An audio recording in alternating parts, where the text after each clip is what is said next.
My dear student, today discuss about electric field. We know that what is electric field?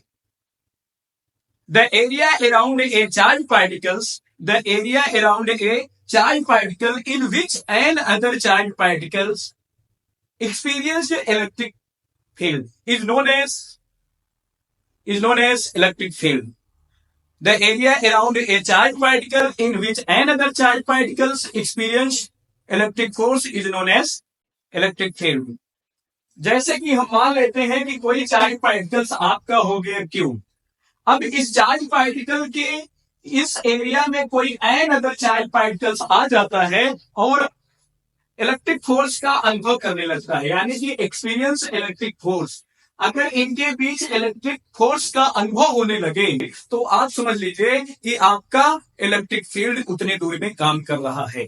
कहने का मतलब ये आपका एक पॉइंट चार्ज है। अब पॉइंट चार्ज के निकट कोई अन्य चार्ज पार्टिकल्स आ जाए और इलेक्ट्रिक फोर्स का अनुभव करने लगे तो आपका क्या कहलाता है? Electric field. जैसे कि ये आपका एक चार्ज पार्टिकल है और दूसरा भी चार्ज पार्टिकल है, ये पॉजिटिव है और ये भी पॉजिटिव है, तो ये आपका रिपल्सन फोर्स लगाएगा, क्योंकि we know that like charges repulse to each other and unlike charges attract to each other.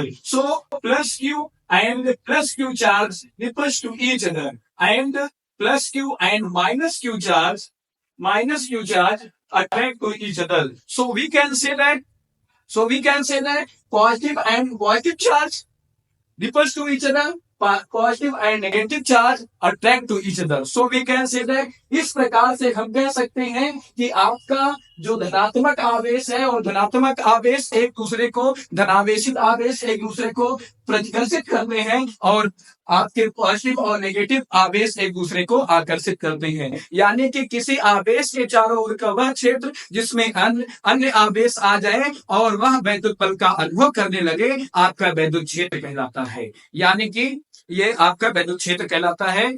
Okay, I will meet next day. Thank you.